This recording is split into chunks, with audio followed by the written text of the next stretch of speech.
I thought it would be best to make this video for transparency and to document my thoughts on the current state of Linux for both gaming and VTubing. And I'm sick again, so I'm trying to preoccupy my mind.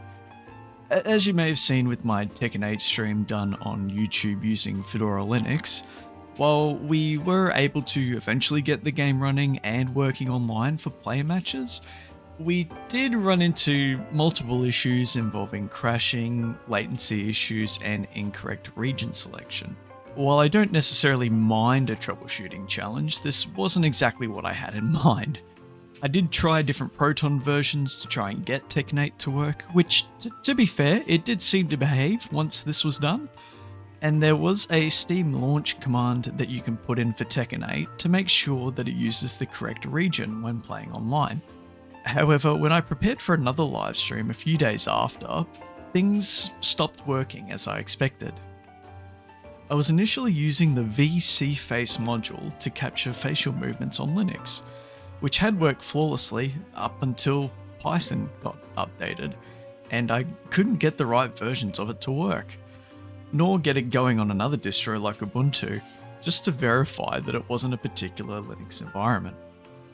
So I then tried to use a face capture application that I found through Flatpak, which was the program I used for the Tekken 8 stream and seemed to work until it didn't. And I wouldn't necessarily even be worried about this. After some more time or research, it would be likely that someone or some team in the Linux community would have some sort of workaround or another application to make the process much simpler for VTubing. But the thing that continues to be a deal breaker for me is gaming compatibility.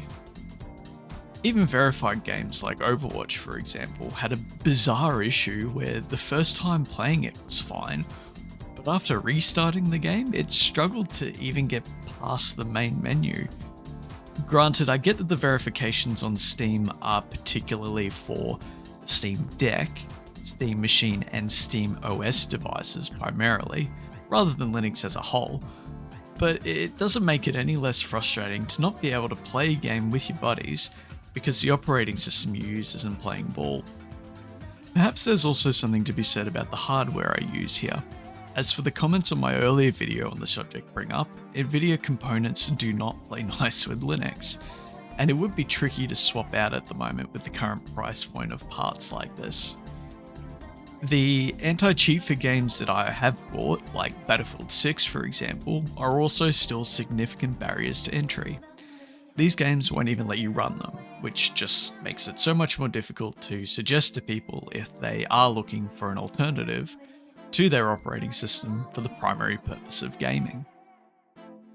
I can, however, appreciate how much effort and time has gone into developing an open source operating system like Fedora or Ubuntu, and the great work that the Linux community has done and continues to do for computing.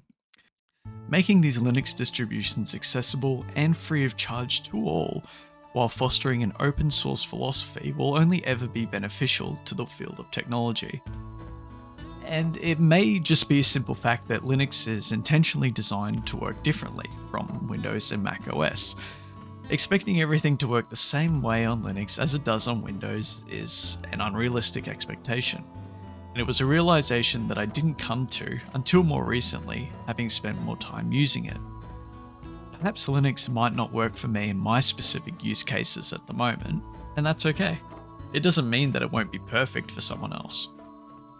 Thank you for watching. Remember to go outside, tell your loved ones you love them. That's all I got. Bye-bye!